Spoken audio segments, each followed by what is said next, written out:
Hello and welcome back to the She Who Dares Wins podcast. And my guest today is Meg. Hello. Welcome. Hi. Thank you.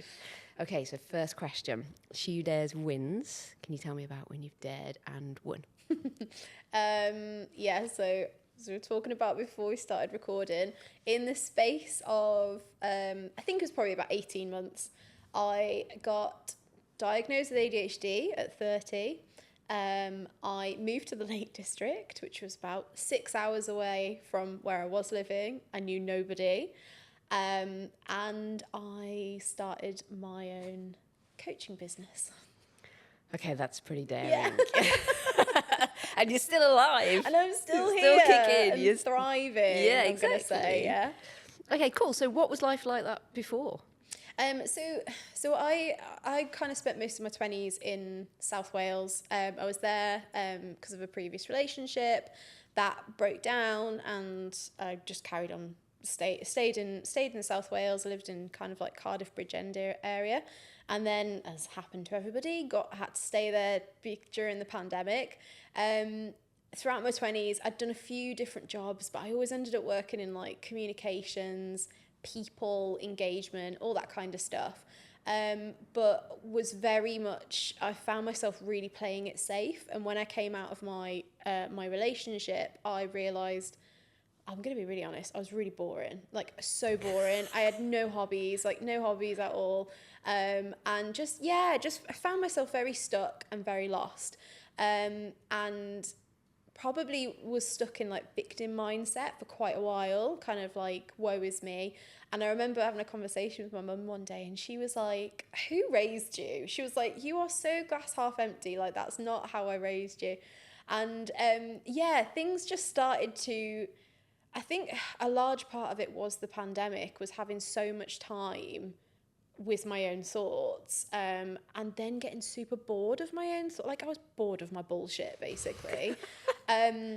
You called yourself out. I literally completely called myself out. So long story short, I was working remotely for a company and in communications, and just felt really like I was helping other companies. I wasn't really helping individual people, which is kind of like a bit of a calling, if you like. And in a previous role I had this incredible boss who also happened to be like a leadership coach, an exec coach, and I was just obsessed with the way she could like get stuff out of people, but not in like a sinister way, but in like just people always felt so refreshed and lighter after, talking with her, me included. And coaching had always kind of been in my mind. I'd always thought about, would I like to go into counselling or therapy or what have you? And there was something about, in the kind of industry, if you like, we say that both of them are absolutely valid. Both of them are actually a great partnership. Therapy and counselling is very much about coming to terms with your past, dealing with mental health issues, and they kind of bring you lightly and place you in the present. And then coaching kind of picks you up in the present and says, brilliant, you've done all that work, well done, what do you want to do now? What needs to look different? How do you want to change things up? And I just thought, like, how wonderful would it be to help people with that? So I got my diagnosis like January 2021, I want to say, 2022 actually, and I realised I wasn't massively enjoying my job, but playing it safe. Mm-hmm. I was like, I had a good salary and I owned my own house and all that kind of stuff. And it was around this time that my parents were like, look, we're going to move to the Lake District. And I was like, cool, I want to do that too. Which is just, it was like overnight. I was like, yeah, I'm moving. So I sold up my house. And when I sold my house, I actually made a decent amount of money out of it. So I was left with this amount of money. And I was like, I'm just going to pay for this coaching course, like expensive, but accredited coaching course. So I did that for 12 months, aside next to my full-time job. And I got 6 months into the course and I was like, oh my God, I literally love every second of this. Like, oh, wow. I was absolutely obsessed with it. Started doing practice clients and stuff, and then came up with this concept around the Joy Project, which then became my coaching business. And yeah, did all of that, and just, I look back on it now and I'm like, oh my gosh, like it's amazing how quickly it just all got put in motion. I just went for it. But I always say, like, everything I did over the last 3 years was on me. It wasn't based on anybody else's opinion or advice or anything like that. It all happened very quickly. It was very much like intuition. I didn't really sit on any of those decisions for a while. And if I compare that to before that, throughout my 20s, it was always, what do other people think? How is what I want to do going to affect other people? How will I be judged on what it is that I want to do? Oh, I need to stay on the traditional path, but the traditional path looks a little bit boring, but that's what you're supposed to do, so I'm going to do it. So yeah, it was a real, it feels like a long time, but in hindsight, it probably wasn't.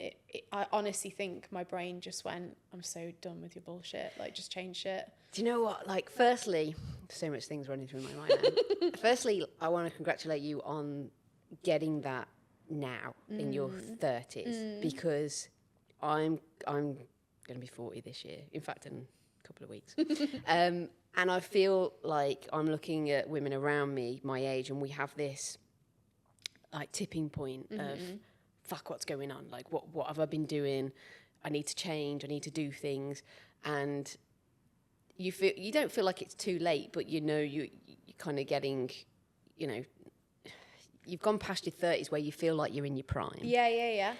And for you to do that in your 30s, I feel like is so amazing. And you have so much to go for, and knowing yourself and knowing what you want to do, that's amazing. Secondly, completely can relate, again, as most women will, to the whole, you're in your kind of comfort zone, you're worried about judgment from other people. I think that's why so many women don't start things, because they've built up something. And I can relate to that. I built up this amazing career in construction. I got, a house, the kids, like everything tick box as such. And then to leave that, almost like leaving your whole identity, is so scary. Yeah. And I think so many women don't do it. You, I guess, now are being able to help women through that. Which is incredible. But just circling back a little bit, how much of the ADHD, what's the word I'm looking for, diagnosis, spurred that quick change, do you think? Do you think that was such a good unlocking what was holding you back previously? Yes, and I'd say it probably did. And if it did, it was only because it was so when I did my coach training and the diagnosis kind of came about at the same time, there was something in both of them about almost getting like permission to learn as much as possible as I could about the way that my brain works.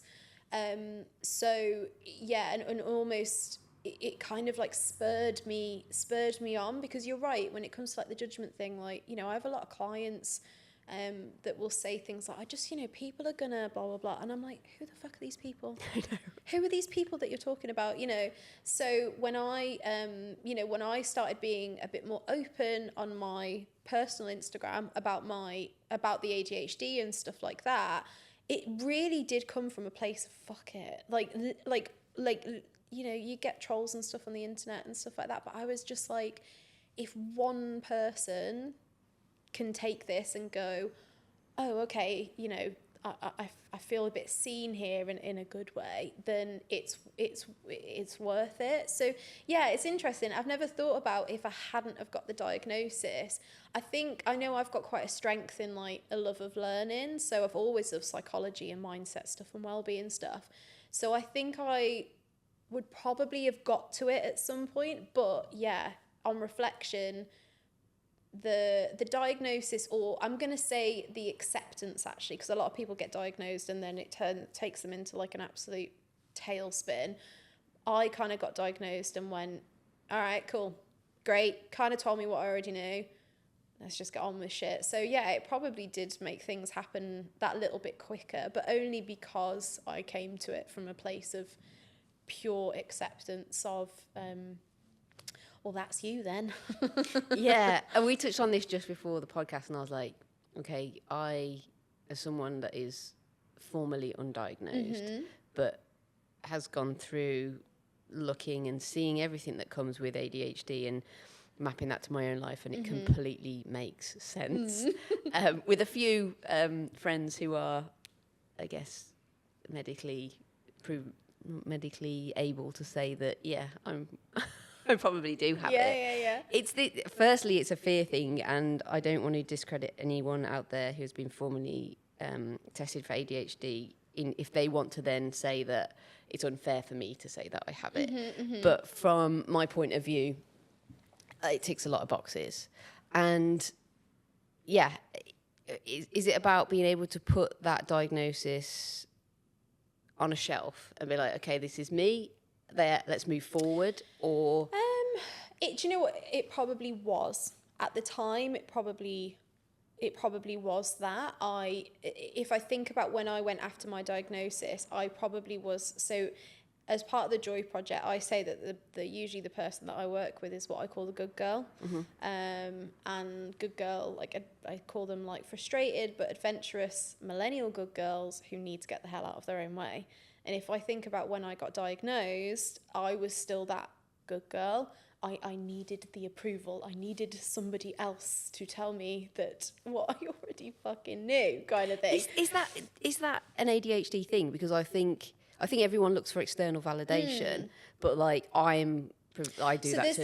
there's definitely, I wouldn't say like, you know, I have lots of clients that have the whole good girl thing going on who wouldn't say that they have ADHD, but I definitely have clients who do. And yeah, there is ADHD is terribly empathetic, and the people pleasing trait supposedly is coming from a place of you've spent so long masking, as they call it, that you're quite aware of everything that's going on around you, and how best to behave in a way that other people expect. But you know, interestingly, I probably for a while was like, oh, I'm such a people pleaser, and I will not say that now, because actually it's not anything that I want to kind of connect myself with. Reason being, people pleasing actually creates so many problems. It can create resentment. You know, you people please,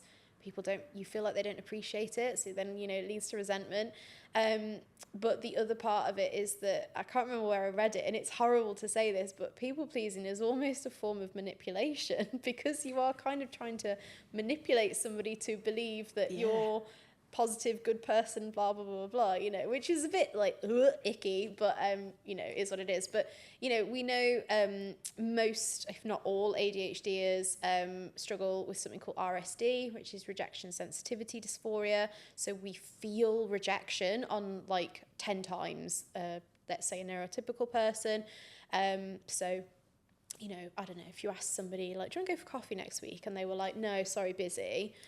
A people pleaser, ADHD, if you want to put them all into that camp, may struggle with a bit of RSD there, where they will take that internally, like, oh, it's because of me, they don't want to hang out with me, and then we lead to catastrophizing and, you know, etc., etc. And then a month later you bump into that same friend and you're like, oh, I know that you're not very happy with me right now, and they're like, what are you on about, kind of thing. Didn't even cross their mind. Yeah. So there's that, and I think we were talking about before that the internalizing, you know, the hyperactivity for most women who have that kind of category of mind of ADHD, that hyperactivity is internal. It's racing thoughts. It's not being naughty or running about or anything like that. Hence what I was saying about, you know, still a lot more research to be done into it. But tell me, just let's go back into that. Yeah. So before the podcast, we were talking about 2009. 2008, 2009, a adult could be diagnosed with ADHD in the UK. So, Which is so new. So if you turned 18 and you hadn't been diagnosed, you just fell off. You just fell off the radar, basically. We know a lot of, I'm not sure about men, but we know a lot of women who are ultimately at some point diagnosed with ADHD, misdiagnosed quite a few times. So I got told I had general anxiety disorder when I was like 27, 26. And actually the anxiety is just a symptom of having an ADHD brain. Some women get diagnosed with bipolar, depression, personality disorders, basically, and it's not. It's ADHD. It's just you just have a different type of brain. So there's a lot, this ADHD has been discussed at Parliament at the moment, and I think I'm very much accepting. It won't surprise me if in the next decade, I read somewhere that like 1 in 4 people probably have ADHD, and the other factor for women as well is hormones. So that's why a lot of women who are currently going through menopause are actually realising that they've got ADHD. Does the hormones heighten? Right. Yeah. So, oh wow, got lots to look forward to. Yeah. Loads. If there was anything harder to add on to being a woman, just throw that in as well. But that's what I mean, and that's why I'm always happy to talk about it. But I don't know the full science behind it, and also we don't actually have enough to go on yet. There is literally not enough research done into it, because it was very much centered around males, and especially young boys. Yeah, which is common, isn't it? I think, what's the book that's... Oh, God, I'm terrible. I will reference it in the show notes, but there's a book about how women were left out of testing for, like, car seats, medical, and you're just hearing more and more of it, so it completely makes sense. It's just so interesting, because I think there will be so many forgotten women out there, probably of my generation, that I think, interestingly, will look to the generation before 100%, who go, well, if you have got it, just carry on. I'm sure lots of people of our generation had it, but you just crack on. Yeah. And I actually quite like to take something from both camps. I like that attitude of just carry on.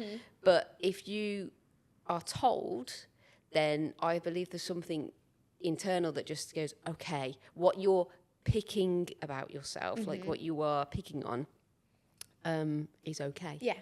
And now you can move forward. Well, I had a client earlier this year who'd been diagnosed last year, and I was doing a bit of coaching with her of how she could make it work for her, basically.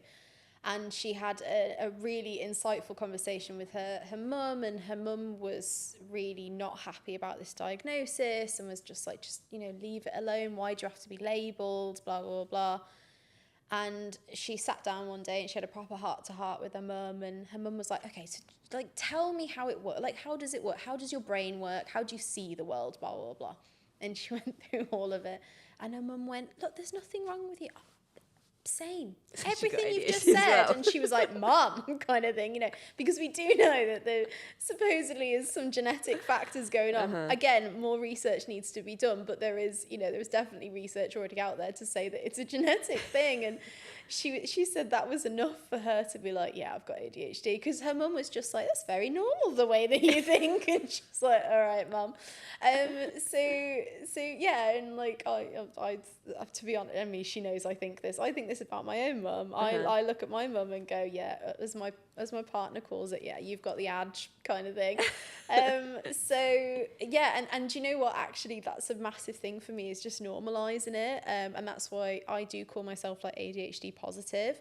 I work with people who kind of go, okay, I've just found out or confirmed this thing about the way I think my brain works. Now how do I make it work for me, rather than the route of, I've just found out that I've got this crippling disability and now I can't work and all these kind of things. And look, for some people, that's just how it is, and that's how they deal with it. And it's probably quite opinionated for me, trying to break out my good girl thing here now. But that is not the road that I am ever prepared to take. Yeah. Oh, good for you. So tell me about the Joy Project then.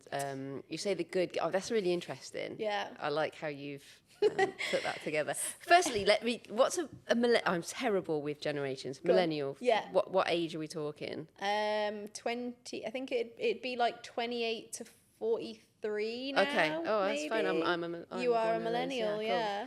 Cool. Okay, and I know probably myself at some point, that whole, I think construction knocked it out of me, but Yeah. that whole kind of good girl. Yeah. What do you see when you see transformations from women? So the typical good girl is the people pleasing. It's putting other people before you. It's trying to stick to the traditional path. So not always. Usually they're the eldest sibling. Right. And there's this thing about I've got to go to college or sixth form, and then I go to uni, and then whatever I did at uni, I need to now make my whole career, and I need to get married, and I need to have children, and it has to follow that line. What else do they do? Absolute imposter syndrome. So they're usually incredibly gifted, talented women who I'm just finishing up with a client who has an MBA, and if you ask her, will say that all of the positions that she's ever got into, it was just by luck. And I'm like, no, it wasn't. So it's that kind of thing. It's very much what will my parents say. It's staying in relationships that don't serve you anymore. It's being scared to do things in case you either fail or it doesn't end up being the thing that you want. So very much this like perfectionist, if you like. So it's very controlled in a way of have to be seen to be doing okay and not bothering anyone, so they don't want to rock the boat or anything like that. Can't be too opinionated, like all those kind of things. Like I'm literally describing myself in my 20s basically. I think you're describing a lot of women. I don't know whether it's like a natural thing for a lot of us. I do see, it changing now, and I don't think everyone has the ability to come out of that. I don't know. Actually, challenge me on that. Do you think everyone does have the ability? What, to stop being a good girl? Yeah, like sometimes I think, it's due to your upbringing or like how you're. Oh, no, actually, I'm going to contradict myself here. It's how you're nurtured, isn't it? Mm-hmm. So I believe when you're helping people, if they want to go that route, you can totally get them there. Yeah. So one of the things we talk about in coaching is, and a lot of people talk about this online, is what are your limiting beliefs? And a limiting belief is very much something that was constructed in usually childhood, maybe sometimes even teenagehood, and has kind of followed you around. So, for example, I had a limiting belief for a long time. Excuse me. I had a limiting belief for a long time. I can't do maths. And that was because just not my strong subject at all. I really struggle with numbers. But it was compounded by me bringing homework home and my mum being like, just get on with it or what have you, and me just staring at a piece of paper and not being able to do it. And then it was compounded further by a really shitty maths teacher at school who, when I was like, Miss, I don't get it, she'd say, stop being so disruptive, kind of thing. So all of that was kind of compounded over and over and over, so that even into adulthood, when, we have to split the bill in the restaurant or something, I'm like, I can't do it because I can't do maths. And actually that's not true. I just struggle with maths in the way that it was taught, but it was taught in a very specific way, based on, however teachers were taught to teach maths. So actually, when I break that down, I'm like, okay, it's not that I can't do maths, it's that I sometimes struggle with maths and I just need support, or I need to do it in a different way. So then if you think about the good girl, it's I'm not good enough. I just can't do it. It's just too hard. That's not meant for me. It's all those kind of things, and they've come from somewhere. So I think you can break out of it, but it takes a lot of work, a lot of work, and it takes a lot of introspection, and there's a certain amount definitely that I see with clients. There's a little bit of grief as well, especially when we're learning in 30s, 40s, even 50s. I've been acting a certain way my entire life, thinking that was the right way, and maybe it was the right way other people expected you to act, but it never worked for you. And that's why you always had that feeling in the pit of your stomach. You were always worried, always looking out for danger, all those kind of things, because it just gets worse and worse over time. And then for a lot of women, it usually ends up in fuck this and I'm going to go traveling for 12 months or Yeah. jumping out of relationships that they've been in for 20 years and stuff like that. I honestly think if you don't manage it yourself in coming out of that good girl, at some point your brain and your body will catch up with you and go, right, out. That's exactly what happened to me probably 2 or 3 years ago now. Like, all these health anxieties, I was convinced there was something going on, lots of tests, lots of things going on, and I ended up in A&E like pretty much telling the doctor I was having a heart attack. And he was like, tell me what's going on in your life. And I was like, okay, I've got 2 businesses, I've just had my second son, blah, blah, blah, blah. He was like, okay, this is stress, I suggest you go home and reevaluate. And I went through diet, I changed everything, I lost a load of weight, and I look back at it now and I was like, it was just COVID, and I was locked up with, I say locked up, that sounds terrible, but I'd got my first son, who was about 3 at the time, and then I was heavily pregnant with my second, and then thinking about a job that I was going back to that felt like my identity. It felt like I'd achieved this amazing career, and then I was like, I don't want it anymore. Like, luckily enough, my husband, I still want him.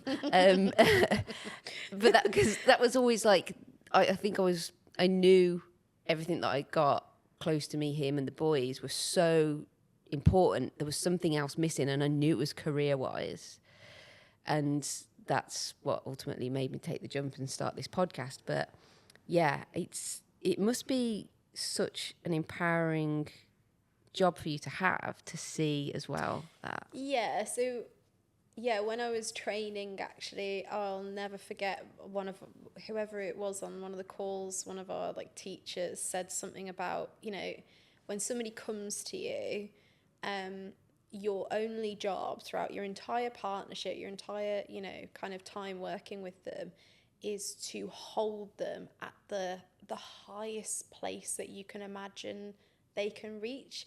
Your job to hold them there, and then you're going to kind of help them get there as well. Yeah. Nice. So, I get a lot of people will be like, oh, like Meg's like a bit of a cheerleader in your back pocket, like blah, blah, blah. And it is, it is supposed to be, or I want it to be a joyful experience. It's a client emailed me the other day, and she was like, oh, this coaching malarkey's bit harder than I thought. And it is, because you've got to do the work. Yeah, you've got to do the work. But the whole point is, I want people to have that freeingness, go through the uncomfortableness. It's going to be uncomfortable. It's going to be painful. You're going to, at times, just want to disappear under your duvet. But the other side of it, it's, again, a coaching thing of, once you become aware of things about yourself, it's impossible to ever become unaware of that information ever again. So I love doing work with clients around how they self-sabotage. And in coaching, we call it name it to tame it. So you like give it a word. So for example, a way that I self-sabotage is restlessness. I'm quite restless. I want to do new things and be creative and all that kind of stuff. And usually I'm using that to avoid something that I do actually really need to do. I don't do that at all. But then now, if I sit down at my Mac or whatever and I'm like, right, I'm going to do, I don't know, tax today, whatever it is. And then I'm like, oh, look at that cool social thing or whatever.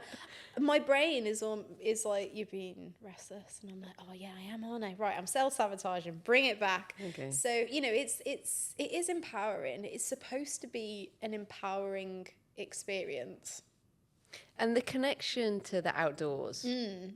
So you moved to the Lake District. You said before you kind of didn't have any hobbies. Like, how does that come together with what you're doing? Do you know what? It doesn't it just kind of is naturally there. And I guess it's because I wanted to create a company that had my personality through it. I don't think I could ever create something that didn't really, kind of reflect me. And I've hiked my entire life. Like, my parents have dragged me up the mountains my entire life. So it was around that time of diagnosis and stuff like that. I went up Scarfell Pike with my dad one day and my brother, and it was a cloud inversion day, and we took some beautiful photos and I posted them on Instagram. And I very rarely shared my outdoorsiness on my Instagram, because to be honest, I thought it was a bit embarrassing, like, you know, a bit, come from a bit of a rambler family. None of my friends hiked or anything. Now it's like now it's just my identity. But yeah, I posted something, and anyways, a few people were like, oh my god, this is an amazing photo, blah blah blah, and I was like, who are these random people? Went on their Instagrams and just started realizing there was all these girls same age as me also out hiking in the outdoors and talking about it every fucking day. And I was like, oh my god. So I know people hate Instagram, but Instagram was a massive part of helping me know that the move was the right thing to do as well, because it really made me fall back in love with hiking. I didn't always wait for my parents so I could do it. I disappeared like every weekend. And I always say, so my other, such an ADHD thing, so I also have a very small business as a dance instructor as well. And I always say that my safe spaces are either on top of a mountain or in a dance studio. And the more I went outside, I realised that it was where like my best ideas came to me. So it was almost like, how do I feed that? You know, how do I feed that more?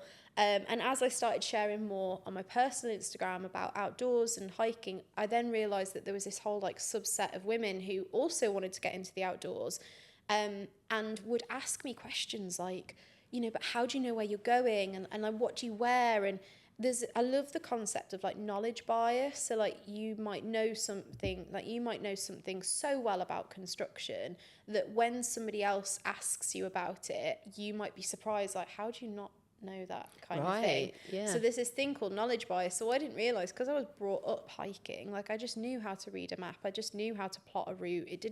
I was never scared of like going for a hike on my own or anything.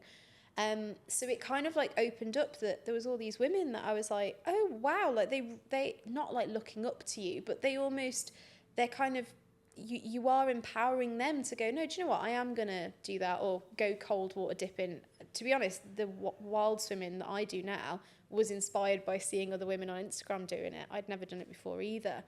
So when I started the Joy Project, which was very much just about the coaching, I used my own photography, which was of me in the mountains, but I didn't really want to try and like, you know, shoehorn it into it. And then I decided that I wanted to do retreats, just a couple of one-off retreats. And I had a friend who was managing an awesome like outdoor centre in Keswick, and normally just like does stuff for schools. And I just got chatting to him one day and I was like, could I do a retreat here? Like, and I just had it in my head. I was like, we should get women up for the weekend. We'll take them out hiking with a mountain leader. They can try swimming if they want. I'll do some mindset shit. Like, just a really nice weekend.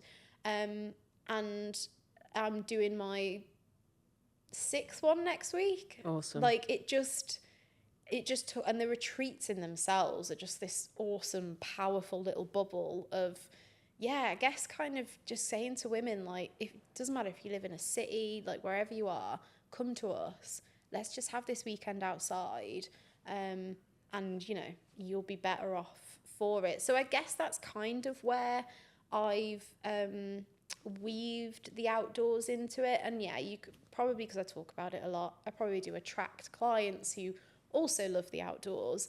But yeah, it's quite a personal thing. It's just my happy space. I'd very much struggle to be without it, for sure. I think it aligns quite nicely, doesn't it? Like that whole freedom, getting to know yourself. Yeah. Nothing, you know, helps more than getting outside. And like-minded women are into, you know, it's a theme on this podcast right now that a couple of people have had on that have suggested other people. They're like, oh, they like hiking or like to, and it's crazy that we're saying, like, you know, it's a thing that some women didn't think that they could do. It's such a natural thing. And like the power of social media is incredible because, like you say, you get those women together. And I think the nice thing about retreats, I've had Zoe on from Dips and Dales who does cold water swimming, and Gilly, and they always talk about it's the connection. 100%. So like the social media that we've got is great. Same with She Dares Wins, like it's a community and we connect online. But actually, when I meet someone that is part of the community and you sit down and talk to them, which is why the podcast was so important to me, the connection is great. Yeah. And you learn so much. You have like this proper friendship. You can unlock things by talking to different people. Every week I'm inspired by women that come on the show, every single week. And we have so much to give each other, which is why I'm so pushing for everyone to share their story. Yeah. Because some people think that they don't have a story. And you're like, that's absolutely crazy. Yeah. Like, you'd be surprised how many people I have on this stage that are like, why am I here? Like, I don't really have a story. I'm like, dude, you have a story. Like, Well, I noticed it the first retreat I did. It was literally like a year ago last year in June, and everybody started showing up on the Friday night, and I was absolutely like shitting myself. I was like I did a lot of event management throughout my 20s, so I was like, I can run an event. Got this, yeah. I can stick me on a festival, and like it'll be the best festival you've ever been to. But this was my event, and they were all looking at me, kind of thing. Or that's what I thought. And actually, we got really lucky with the weather, and there's this beautiful like garden, like bit of grass out the back of the centre, so we got a load of blankets out for people to sit on the blankets if they wanted to. And I've got this incredible video, and I sat out of the way, and one by one all these women are turning up, and I'm telling them where their rooms are and blah blah, and there must have been about 10 of them sat on the grass. And honestly, if I put that video in front of you, you'd think that that was a group of women on a reunion who've known each other for years and years, and those women had known each other an hour max. I was going to say, is it common for people to arrive on their own, which is a good thing, really? Pretty much, I'd say the majority of, it's hilarious, right? So the majority of women that come are solo, and the number one question I get asked is, I'm really sorry, but I want to come solo, is that okay? And I'm like, you're all coming fucking solo. Because there's no group of women, because if you've got a group, you don't need a group. Exactly. And that's something that I didn't realise until I'd done a few of them, that the reason all these women get on every single retreat is because they're all so similar.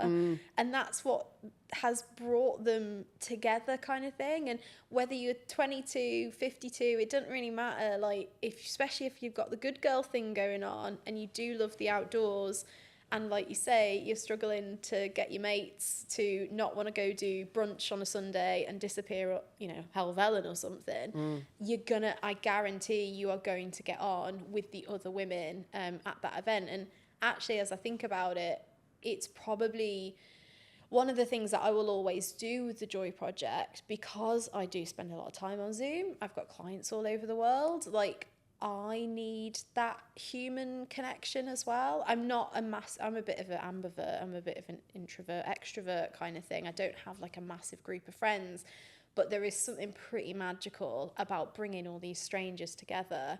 And within 48 hours, by the time they've left on the Sunday, they're all like, oh, I don't want to leave you, and let's swap numbers. And, I had 2 girls on the last retreat that I just stuck them in a room together. Like, they didn't know each other. And like, they've already met up. They're like best mates now.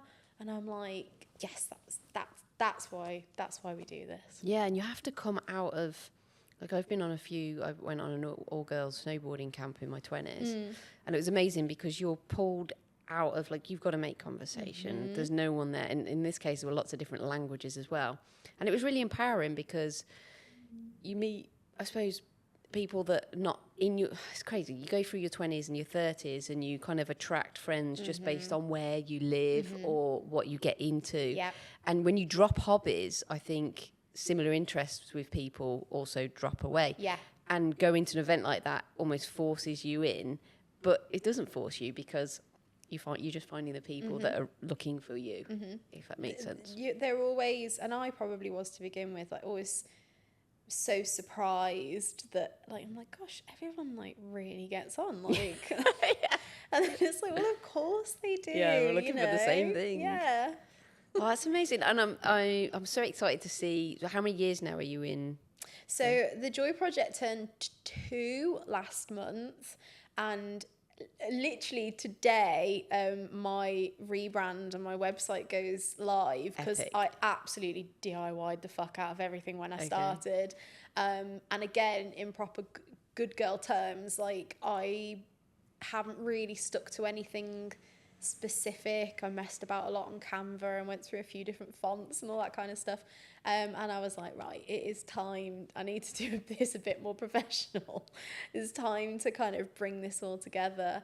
So that goes live today. And I've just got so many plans for the business. And I think what's lovely, especially from an ADHD point of view, is that kind of like permission to just let it go wherever it wants to go. I'll always coach, I'll always have one-to-one clients, but you know, the retreats were kind of like, can we take this abroad next year? Is that where that's going to go? And yeah, a few different things going around my mind. I'd love, one of my biggest things, one thing I want to do is work with corporates, because that's where I came from, is like employee engagement. And I just think that's still a massive thing that can be improved, is kind of well-being at work.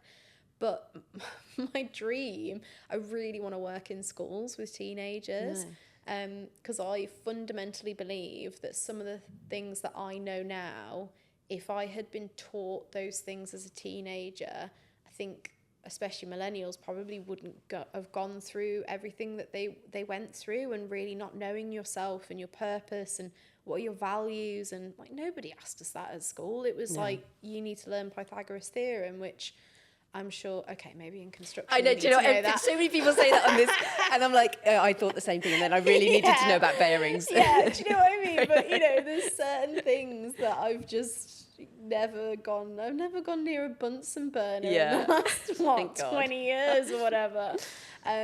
So that's a big thing. But yeah, you know, the Joy Project, I literally named it the Joy Project because for me that is what it is. Yeah. Life is one full joy project. You are on a constant project. People come in and out of it. There's milestones, you know, there's risk, all that kind of thing. And for me, it was like ups and downs. But if you can construct a certain amount of joy in your everyday, so that even when things get hard, you know, for me it was the outdoors. So when in my 20s, when things got hard, I really didn't feel like I had anything. If things get hard now, I have the outdoors. I've got my mindset, you know, all these things to kind of fall back on. So yeah, that's the plan really, is how can I get more people thinking about it in that way too. Amazing. Listen, you've inspired me. I think you will help so many women out there. I'm excited to see where this goes. Me too. Yeah, I can see some sort of like Shoe Dares Wins Joy Project collaboration in the future. Don't stop it. It's so many things align with so many guests that I have on here, and I think it's in a way this is my, you know, retreat where people come in and I'm like, oh my, this makes sense. You know, we're all kind of thinking the same, and everyone has a sole purpose of helping other people. Yeah. Which is ultimately the thing that sets us free. Yeah. So thank you so much for coming on. I've got a little gift for you. Oh my gosh. So I thought perfect tea for you would be the Bury Your Excuses tea. Oh my God, that's so good, girl. So that's in there for you with a little sticker pack. Thank you so much. And you are an absolute joy. Oh, pun not intended. Keep doing what you're doing, and thank you. Yeah, thank you. Amazing.